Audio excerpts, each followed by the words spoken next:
Hello and welcome to our very important topic for today, and that will be the miRNAs or the microRNAs. What are the microRNAs? In addition to the microRNAs, we will also be talking about the long non-coding long non-coding RNAs, LNC-RNAs, long non-coding RNAs, LNC-RNAs, in addition to the microRNAs, miRNAs. Okay, so it is no longer a secret that mRNA is the messenger RNA. It is transcribed from DNA inside the nucleus, and then it is translated in the ribosome into proteins that are either functional proteins or proteins that are structural proteins. What is a secret, however, is that there are RNAs that are not supposed to be translated, and these are what we call the microRNAs, and they're called microRNAs obviously because they are small and they range from 22 up to 30 nucleotides. The long non-coding RNAs, the LNC RNAs, these LNC RNAs, the long non-coding RNAs, they are up to 200 bases. So that's why we call them long, but they are still non-coding. So the microRNAs are non-coding, and the long non-coding RNAs are also obviously non-coding. So the job is to repress translation. So whether we're dealing with microRNAs or we're dealing with long non-coding RNAs, we are dealing with RNA strands that their main job is to terminate and to end translation. And this is very important for cancer biology because uncontrollable cell division is requires a lot of proteins that are translated that are not supposed to be translated. Uh, Proteins that are functional proteins or structural proteins that the cancer cell needs to proceed and to grow and to invade nearby cells, or in addition to invading nearby cells, also metastasizing to far distal regions in the body through the lymph nodes. So if those long non-coding mRNAs are activated, are active, and we're able to transcribe them, they are transcribed, and but they're not translated. And if the microRNAs are functional, then that cancer biology is not going to happen efficiently, and we are be able to send the cell right over to apoptosis and program cell death, and the cell will die. So that's why it's very important to study, in addition to the messenger RNAs that will eventually give us proteins after being translated into ribosome to give us functional proteins and structural proteins. We also need to study the microRNAs and the long non-coding RNAs, because if it wasn't for them, we would not be able to terminate the the translation of proteins. So the key thing to learn here is that these micro RNAs and these long non-coding RNAs, their main job is to terminate and stop the translation. Okay, so let's talk a little bit more about that. Okay, so in the upper part of my illustration, we have the microRNAs. We have the microRNAs. While at the bottom, we have our long non-coding, long non-coding RNAs. So let's begin with the microRNAs and find out what they're all about. So obviously, if we have the gene that is responsible for giving us a microRNA, then that segment of our DNA will obviously be called microRNA gene or microRNA DNA. So that is the DNA segment. So DNA is much bigger and longer than that. But this segment of interest that would give us the microRNA eventually has to be named after what it encodes. So, with the same understanding, if we would like to encode long non coding mRNA, then that particular segment in the DNA that would eventually, after being transcribed, would give us long non coding RNAs. That segment of the DNA has to be called long non coding RNA gene or long non coding RNA DNA. So after this particular segment of the DNA is transcribed, after it's transcribed, it will definitely not just give us the microRNA immediately.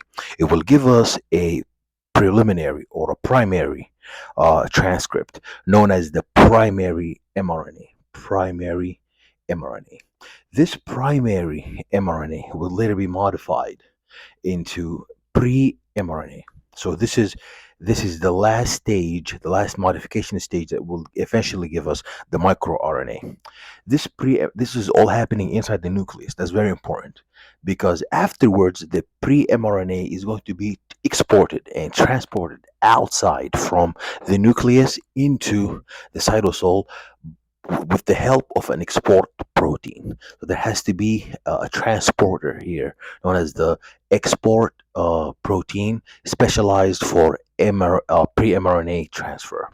The pre-mRNA is going to leave from the inside of the cell to the cytosol where there is a very important enzyme known as the dicer enzyme. The dicer enzyme. What does the dicer enzyme do? The dicer enzyme is going to achieve for us the actual conversion from pre-mRNA into microRNA. So we're never going to get the microRNA unless we go through this stage of the dicer. So this dicer, this blender, we put inside it the pre-mRNA and it's going to give us our microRNA. The microRNA is thermodynamically stable because the base pairs are able to fold into a hairpin structure and perform base pairing with its own self. So this long, not actually very long, but 20 to 30 bases of microRNA is able to fold back into a hairpin structure as seen right here. This hairpin structure after is going to be thermodynamically very stable and lazy. So what happens is this microRNA is going to undergo cleavage, and then this cleavage would lead to unwinding of the microRNA hairpin structure into two separate single strands. These two separate single strands can undergo one of two things. Obviously, after the dicer, there's another very important enzyme known as the RISC. What does RISC stands for? RISC stands for RNA. I stands for induced, RNA induced. S stands for silencing, and C stands for complex. So this RNA induced silencing complex would perform one of two things depending on what's happening in the strand. And what we will see is that the RISC complex is going to match the target mRNA with this uh, unwound this single stranded mRNA that was cut from the duplex, and that would give us a target mRNA perfect match. If there was a perfect match, then the first fate is going to be an mRNA cleavage that would eventually lead to gene silencing. Gene silencing. So there would never be translation of that mRNA in which the the microRNA, is bound to.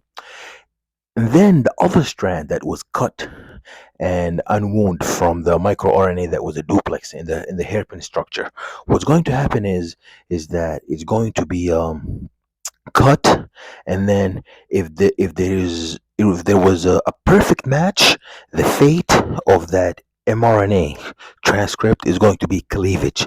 But if there is no perfect match, what will happen is the risk complex is going to interfere with the ribosomal translation. So the other fate is going to be translational repression. So the first fate is cleavage and destruction of the mRNA transcript, but the other that is in case there is target mRNA perfect match. If there is a perfect match between the risk complex and the target mRNA, then you will have mRNA cleavage. But if there is no perfect match, what would happen is there will be translational repression. Both of them, whether mRNA cleavage or translational repression, the final fate is going to be gene silencing, and there would never be translation of those proteins. And that is what we need in cancer biology. We need microRNAs to silence for us the proteins that the cancer cell utilize for its structural integrity and for its translation and for its function. Now it's time to talk about the long non-coding RNA sequences. And obviously, these long non-coding RNA sequences, what they do is that because they are long, they are no longer like the microRNAs. They are about 200 base pairs. Obviously, their function is going to be a lot more than those microRNAs, which are about 20 base pairs. So they have four main functions. The first function is going to be genetic activation. So the long non-coding RNAs, the LncRNA, the first thing they may do is that they will, the long non-coding RNAs represented by this structure, they will bind to a ribonucleoprotein transcription complex, and they would help in the process of transcription, leading to genetic activation. So that's the first job that they do. The second job that they could potentially do is that you have the long non-coding RNA sequences. They would assist and aid in the process of gene suppression. So one time they enhance the transcription and genetic suppression, and here they operate in another instance. Depending on what are we dealing with, they can also perform functions in genetic or gene suppression.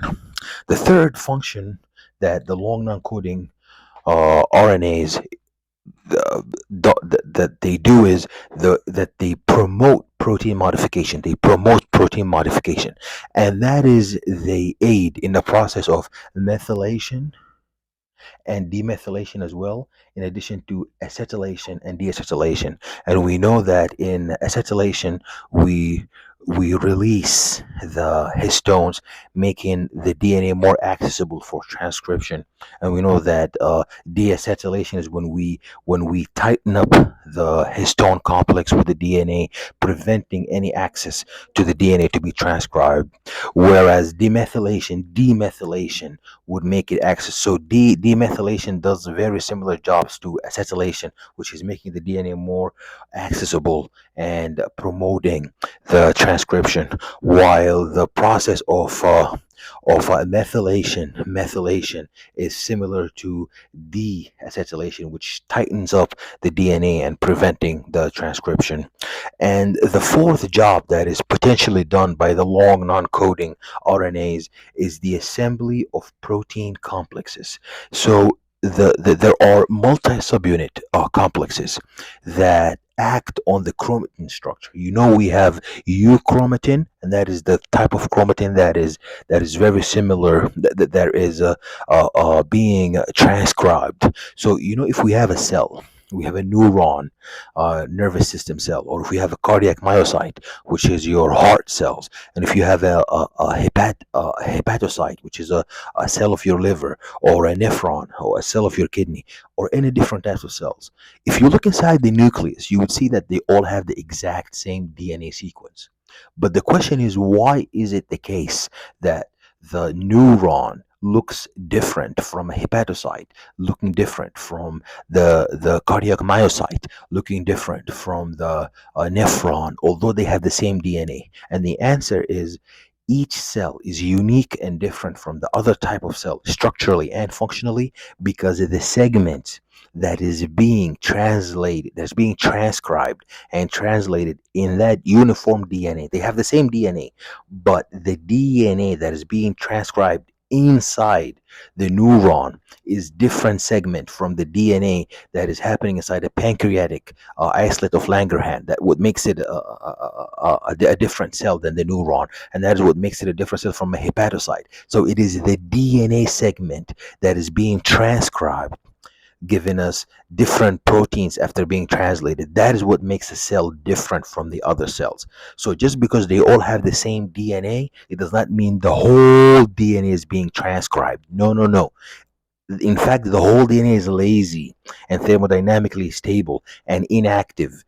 That is called heterochromatin. When it's inactive and it's not transcribed, all of it most of it is heterochromatin, but it is the euchromatin, EU chromatin. The euchromatin is what is being transcribed. So the euchromatin that makes a neuron, what it is different from the euchromatin so there is a segment in the DNA when transcribed will give you a neuron. A segment of the DNA when transcribed will give you a pancreatic isolate of Langerhans. If there's a particular DNA segment when successfully transcribed would give you a hepatocyte. So it is that segment that is so the euchromatin inside a neuron is different from the euchromatin inside a pancreatic isolate of Langerhans, which is different from the euchromatin that is being actively transcribed inside the nephron. So it is that segment. So this is one of the jobs of the long non-coding RNAs, and that is they also participate in the assembly of important proteins as we see here, and that helps in the setting the stage for multi-subunit complexes that participate in the process of genetic expression to yield mRNA transcripts. These mRNA transcripts would eventually migrate to the through the cytosol to the ribosomes to eventually being fully translated. So let's talk. Let's look a little bit into the diagram of what we have right here.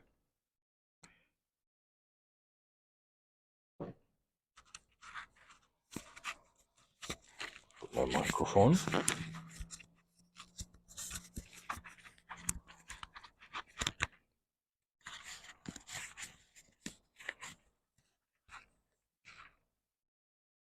Okay.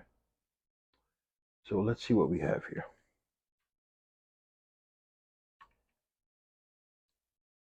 Okay. So what we have here is the nucleus. You see the nucleus bound areas? See the nucleus bound areas? And this is the nuclear membrane. And what happens is you have the miRNA gene, and this is the part of the DNA that, when transcribed, will give you the primary mRNA. So um, the primary mRNA. What it does is the primary mRNA is that later on it will be modified to become the pre-mRNA, and then the pre-mRNA will be exported and transported out by a transporter protein, and the transporter protein will transport the pre-mRNA out from the nucleus into the cytosol, and there this very important dicer. What the dicer will do is that it will dice and chop would perform a modification, would perform a post-transcriptional modification to give us a successful transcript of miRNA. So the most important thing here is that how do we get from a pre-mRNA into an actual microRNA? It is through the dicer enzyme. And then this microRNA is it has bases that would definitely bind to each other. They will bind to one another. So what happens is it will perform it will perform a structure of a double strand. So we need to cut that. So after the unwinding of the microRNA duplex, there are two fates depending on whether we have a perfect match or not. So if we have a perfect match, what happens is there's a risk complex, and we call the risk complex we said the risk complex is known as the RNA induced silencing complex, and this risk complex would screen if there is a perfect match or not. And if there is a perfect match, what happens is the target mRNA perfect match that would make the fate of that perfect match mRNA between the microRNA and the actual mRNA that needs to be silenced, and that would lead to the cleavage and the total destruction, as we see over there, of the microRNA. We would have mRNA cleavage leading eventually to gene silencing. But if the other strand, when run by the risk complex, we find there is an imperfect match, what happens is there will be translational repression at the ribosome, halting, mechanically stopping the ribosome from translating, and that eventually leads to gene silencing. When you look here at the long non-coding RNAs, what we see is that they have multiple functions. The first possible function is going to be genetic gene activation, where you have a ribonucleic protein transcription complex bound to the long non-coding RNAs, and there's an assistance from the long non-coding RNAs with the ribonucleic transcription complex enhancing gene activation. You also have the decoy long non-coding RNAs, and what happens is in decoy long non-coding RNAs, what happens is you have a genetic suppression, and so you see two different things. You have gene activation and also possible gene suppression. And you also the third job of the long non-coding RNAs is to promote protein modification, and also to help in the assembly of the protein complexes. The last the last thing that I would like to finally discuss with you is another form of RNA that is silenced RNA, is going to be the small interfering RNAs, and they do very similar job with the microRNAs, and in the end they are silencers, so they lead to silencing of mRNAs that must not be translated. I hope this is helpful. If you have any questions, please leave them in the bottom. Thank you very much, and I'll see you in the next video.